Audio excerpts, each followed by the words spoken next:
मेरे अजीज दोस्तों, नमस्कार। आज 22 जून 2017 है और आज के इस AFEIS.com के लाइफ मैनेजमेंट में मैं डॉक्टर विजय अग्रवाल आप सभी का हार्दिक रूप से स्वागत करता हूं। फ्रेंड्स, आज के भी लाइफ मैनेजमेंट में हमारा विषय वही है जो हम लोग डिसिप्लिन पर बात कर रहे हैं। अनुशासन के बारे में पिछले कई एपिसोड से हम लोग लंबी चर्चा कर रहे हैं और सच ये है कि मुझे इस बात की खुशी भी है कि आप सब इसी विषय पर चर्चा करने के लिए मुझे लगातार प्रोत्साहित भी कर रहे हैं। मेरे पास फ्रेंड्स कुछ मेल आए हैं, उसमें ये लिखा गया है कि सर, डिसिप्लिन के बारे में तो हम लोग काफ़ी कुछ जानते भी हैं, दूसरे लोग भी बताते रहते हैं, लेकिन हम ये जानना ये चाहते हैं कि हम सब जानते हुए भी कि डिसिप्लिन ये है, कुछ दिनों के बाद उस डिसिप्लिन से अलग क्यों हो जाते हैं, यानी कि हम उसे क्यों नहीं निभा पाते। प्लीज़ इसके बारे में बताइए। फ्रेंड्स, इससे पहले कि मैं आज अपनी बात शुरू करूं, मैं पहले ये जो प्रश्न है इसे क्लियर करना चाहूँगा, क्योंकि भले ही यह प्रश्न एक दो नौजवान साथियों का ही क्यों ना हो, लेकिन मैं जानता हूं कि कहीं न कहीं बैक ऑफ द माइंड सभी के दिमाग में यह बात रहती है और ये कहीं न कहीं हमारे अंदर की एक बेचैनी को भी व्यक्त करती है कि यार जल्दी से हमको तो उपाय बताया जाए ताकि हम उपाय जान लें, करना शुरू करें और इस बीमारी से मुक्त हो जाएं। मित्रों, मुझे लगता है कि उपाय से पहले कारण को जानना जरूरी है और सच पूछे तो मैं अभी उन कारणों पर ही आ रहा हूं। मैं ये मानकर चलता हूं कि यदि हमें कारण पता लग जाए तो आधा उपाय तो हो चुका, क्योंकि सीधी सी बात है कि जो कारण है आप उन कारणों को बंद कर दीजिए, उपाय हो गया। क्योंकि जो संकट हमारे साथ पैदा हो रहा है, चाहे हमारा शारीरिक संकट हो, मानसिक संकट हो, इमोशनल प्रॉब्लम हो, निश्चित रूप से उसके कुछ न कुछ तो रीजन है। यदि हम उन रीजन को आइडेंटिफाई कर लेते हैं और उन्हें फिर होने नहीं देते, वो घटनाएं घटने नहीं देते, तो बट नेचुरल है कि उसकी क्रियाएं भी जो हमारे शरीर पर, मन पर, मस्तिष्क पर हो रही थी वो होनी बंद हो जाएंगी और वहीं से हमें निजात मिलना भी शुरू हो जाएगा। फिर देखिए कि कुछ समय के बाद बिना किसी दवाई के ही इलाज हो चुका होगा। इसलिए फ्रेंड्स, जिनके मन में भी इस तरह की थोड़ी सी कुलबुलाहट है, उन्हें मैं विनम्र निवेदन उनसे करना चाहूँगा कि प्लीज़ थोड़ा सा धैर्य रखें, क्योंकि बहुत इम्पॉर्टेंट हम इशू पर बात कर रहे हैं। हमारे साथ दिक्कत ये हो गई है कि हम अब जिस युग में जी रहे हैं ये फटाफट का युग है, 2 मिनट्स नूडल्स का युग है। पैकेट खोलो, गर्म पानी में डालो, खाओ और भागो। बनाओ भी 2 मिनट में, खाओ भी 2 मिनट में और भाग लो। तो उसकी वजह से इस तरह की छटपटाहट अंदर पैदा होती है, लेकिन मुझे लगता है कि ठोस और स्थायी चीज़ों के लिए हमें धैर्य रखना होगा और इस तरह की बेवजह की बेचैनी और छटपटाहट से अपने को बचाना भी होगा। दोस्तों, जैसा कि मैंने कहा कि शुरू से ही मैं इस बात को कहता आ रहा हूं और सच पूछे तो कुछ भी नहीं, सिर्फ इसी एक बात को समझाता आ रहा हूं कि ये जो डिसिप्लिन है किस तरह से हमारे दिमाग में एक निगेटिव सेंस के रूप में बैठा हुआ है। जिस दिन हम इसके निगेटिव सेंस को सही सेंस में समझ लेंगे, मैं पॉजिटिव सेंस में समझने की बात नहीं कर रहा हूं, है ना, मैं सकारात्मक और नकारात्मक की बात बिल्कुल नहीं कर रहा हूं। मैं उसकी बात कर रहा हूं जो होना चाहिए, जो न तो नकारात्मक है न सकारात्मक है, जो सत्य है। सत्य तो सत्य है, चाहे उसे आप सकारात्मक मानिए चाहे वो नकारात्मक मानिए। सत्य को इस बात से कोई मतलब नहीं, इससे उसका कोई लेना देना नहीं कि उसका प्रभाव पॉजिटिव होगा या निगेटिव होगा, वह तो है बस। प्रकृति अपने सत्य पर आधारित चलती है, सत्य के आधार पर आगे बढ़ती है और विकसित होती है, अपना प्रभाव डालती है, अपने परिणाम देती है। उसके अच्छे और बुरे परिणाम से कोई मतलब उसको नहीं होता है। तो मित्रों, अब मैं थोड़ा सा आपको जो डिसिप्लिन, जो अनुशासन शब्द है, इसकी जो प्रणालियां हैं, इसकी जो प्रक्रियाएं हैं, जिसके बारे में कल से मैं बात कर रहा था, अलग अलग क्षेत्रों में यह किस नाम से जाना जाता है, मुझे लगता है कि अगर थोड़ा उस पर मैं प्रकाश डाल दूं तो इसी तथ्य को समझने में आप सबको पहले की तुलना में ज्यादा आसानी हो जाएगी। है सब अनुशासन ही, लेकिन हम अनुशासन शब्द का यहां इस्तेमाल नहीं कर रहे हैं।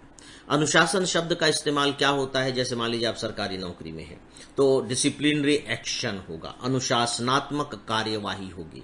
अगर आपने सरकार के किसी कोड ऑफ कंडक्ट को भंग किया है, यानी कि आचरण संहिता का उल्लंघन किया है, तो आप पर अनुशासनात्मक कार्यवाही होगी। तो वहां होता है। जब हम स्कूल कॉलेज में पढ़ते हैं तो वहां अनुशासन की बात आती है, राइट? तो वहां तो ठीक है, अनुशासन इस तरीके का है। लेकिन क्या जीवन के हमारे जो दूसरे क्षेत्र हैं वहां अनुशासन मौजूद नहीं है? जिस दिन आप इस थोड़ी सी बारीकी को पकड़ लेंगे उस दिन मुझे लगता है कि अनुशासन के प्रति नजरिया बदलना शुरू हो जाएगा। मित्रों, कल मैंने व्यक्ति के स्तर पर थोड़ी सी बातें की थी। सांस लेने के संदर्भ में मैंने बात कही थी, खाने के संदर्भ में मैंने बात कही थी, सोने के संदर्भ में ले लीजिए, आप आंख खुली रख करके नहीं सो सकते, सोते समय आपको आंख बंद ही रखनी पड़ेगी। हम खड़े खड़े नहीं सो सकते, बैठ कर ही सोना होगा, लेट कर ही सोना होगा। बैठ कर सोना हो तो जाता है लेकिन उस तरीके से नहीं हो पाता। तो क्या हम नाराज होते हैं कि यार ये क्या सोने के लिए लेटना पड़ता है, बैठे बैठे क्यों नहीं सो लेते हैं? या कि हम पृथ्वी की गुरुत्वाकर्षण शक्ति को दोष देते हैं कि यार क्या पृथ्वी की गुरुत्वाकर्षण शक्ति है? क्योंकि अगर मैं बैठा हुआ हूं तो पृथ्वी की गुरुत्वाकर्षण शक्ति के विरुद्ध मेरी ऊर्जा काम कर रही, मैं चल रहा हूं तो और ज्यादा ऊर्जा काम कर रही है मेरी पृथ्वी के गुरुत्वाकर्षण शक्ति के विरुद्ध, क्योंकि मेरा शरीर लंबवत हो गया है। और जब मैं चढ़ाई चढ़ रहा हूं तो और भी ज्यादा, फिर तो मैं पृथ्वी के गुरुत्वाकर्षण शक्ति के विरुद्ध ही यात्रा कर रहा हूं। पृथ्वी की गुरुत्वाकर्षण शक्ति मुझे नीचे की ओर खींच रही है और मैं हूं कि ऊपर की ओर चढ़ रहा हूं, तो वहां मेरी ऊर्जा ज्यादा खत्म हो रही है, लग रही है, खप रही है। तो क्या मैं गुरुत्वाकर्षण शक्ति को दोष देता हूं? और अगर मैं दोष ही देता हूं तो चलिए पृथ्वी अपनी गुरुत्वाकर्षण शक्ति को विड्रॉ कर लेती है। कल्पना करके देखिए तो होगा क्या? आपने देखा है ना, अंतरिक्ष में लोग उड़ते रहते हैं। जब अंतरिक्ष यात्री जाते हैं तो आपने देखा होगा कि किस तरह से उड़ रहे हैं, वो भार विहीन हो गए हैं। हम भी भार विहीन हो जाएंगे, फिर धरती पर हमारे पैर नहीं होंगे, फिर हम भी उड़ते रहेंगे। तो फिर अब उड़ने के कारण क्या संकट होंगे वो आप समझिए। फिर हम ये कहने लगेंगे कि ये भी क्या पृथ्वी है यार, इसके पास अपनी गुरुत्वाकर्षण शक्ति ही नहीं है, इसके पास इतनी ताकत ही नहीं है कि वो हमें अपने से सटाकर रख सके। तो अंत कहां है? आप देख रहे हैं ना कि एक ही सिद्धांत, एक ही काम जो एक जगह हमें उपयोगी लग रहा है, वही काम, वही सिद्धांत हमें दूसरी जगह अनुपयोगी मालूम पड़ रहा है। लेकिन ऐसा हो नहीं सकता जीवन में। एक ही चीज, एक ही सिद्धांत दो अलग अलग जगहों पर या दो अलग अलग कामों में अलग अलग तरीके से एक्ट करे, ये पॉसिबल नहीं है।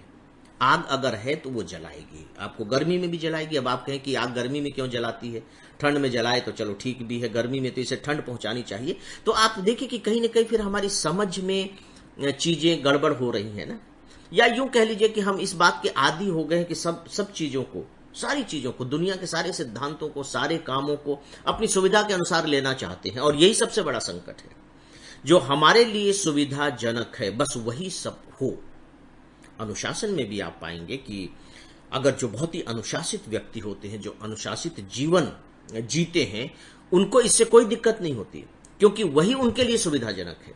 जब वे अपने उस अनुशासन की लिमिटेशन से बाहर जाते हैं तब उनको दिक्कतें होती हैं, क्योंकि वहां वो फिर अपने को डिस्टर्ब फील करते हैं। लगता है कि जैसे चीजें कुछ बिखर बिखर सी गई हैं, कुछ चीजें समझ में नहीं आ रही हैं, उनकी पकड़ से चीजें बाहर हो गई हैं। अदरवाइज जब वो अनुशासन में है, अपनी मर्यादा में है, तो वही उनके लिए सहज है, वही उनके लिए सुविधाजनक है। और इसीलिए फिर वो दूसरों से भी यही उम्मीद करते हैं कि दूसरे भी इसी तरह से रहें, क्योंकि वो उसका सुख भोग रहे हैं। जबकि दूसरों को अगर आप वैसा रख दीजिए तो उन्हें दिक्कत होने लगती है। तो उनको उसमें सुविधा है, इनको इसमें सुविधा है, तो सारी चीजें हम सुविधा के अनुसार लेते हैं। मित्रों, मैं एक उदाहरण देना चाहूंगा। आज के फिल्म एक्टर जो महानायक है हमारे अमिताभ बच्चन, उन्होंने एक जगह वक्तव्य भी दिया था कि अगर मेरा वश चले तो मैं 2 साल के लिए सभी स्टूडेंट के लिए जो मिलिट्री ट्रेनिंग है वो कंपलसरी कर दूं, मिलिट्री ट्रेनिंग कंपलसरी कर दूं, सेना की का प्रशिक्षण, सैन्य प्रशिक्षण कंपलसरी कर दूं। कहीं मैंने ये बात पढ़ी थी। अब ये सैन्य प्रशिक्षण कंपलसरी कर दूं का क्या मतलब है? इसका मतलब है कि 2 साल तक स्टूडेंट जब उस सैन्य अनुशासन में रहेगा, मिलिट्री के डिसिप्लिन में रहेगा, तो वो उसकी आदत बन जाएगी और फिर पूरी जिंदगी वो उस डिसिप्लिन का पालन करने लगेगा। देखिए, यहां डिसिप्लिन का पालन करने का मतलब ये नहीं है कि आप किसी आदेश का ही पालन कर रहे हैं।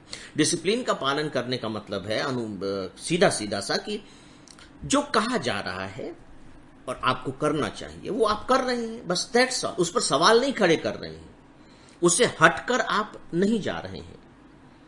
हम एक मर्यादा में हैं। जैसे एक नदी है, नदी के किनारे 2 तट हैं, उसके 2 किनारे हैं तट, और उसके बीच में पानी बह रहा है। तो जो पानी है वो उन तटों का उल्लंघन नहीं कर रहा है। वो जो पानी है वो तट के बीच में मंथर गति से बह रहा है। जब वॉल्यूम थोड़ा सा ज्यादा हो जाता है तो थोड़ा सा और ऊपर तक चढ़ जाता है, लेकिन वो कभी तट की मर्यादा का उल्लंघन नहीं करता। और जब नदी जैसे ही तट की मर्यादा का उल्लंघन करती है वो विनाश का कारण बन जाती है, क्योंकि अब ये नदी नहीं होती। हम ये नहीं कहते कि पानी आ गया, हम कहते बाढ़ आ गई। आप देख रहे हैं ना, हम नहीं कह रहे हैं कि नदी में पानी आ गया, कभी नहीं सुना होगा आपने। नदी में बाढ़ आ गई, और वो जो बाढ़ है वो विनाश का कारण है। तो जैसे ही मर्यादा से वो बाहर गई, उसका स्वरूप विकराल हो गया, अब वो विनाश का कारण बनने लगी। तो मित्रों, ये जो अनुशासन की जो डेफिनेशन है, इसको समझना, गहराई से समझना, बहुत ही बारीकी से समझना बहुत जरूरी है, क्योंकि हमारे जीवन का एक भी पल और एक छोटा से छोटा सा भी काम बिना अनुशासन के होता ही नहीं है। और इसी अनुशासन को भारतीय आध्यात्म में संयम कहा गया है। संयम और कुछ भी नहीं है। संयम केवल यही है कि जो चीज जिस रूप में होनी चाहिए, जिसे हम मर्यादा कहते हैं, वह उस रूप में हो रही है। हम अपनी इंद्रियों के दास नहीं हैं, उसके गुलाम नहीं है कि मन ने जो कहा हमने वो कर दिया। ये असंयम है। संयम क्या है कि नहीं, हम जो चाह रहे हैं इंद्रियों को वही करना पड़ेगा।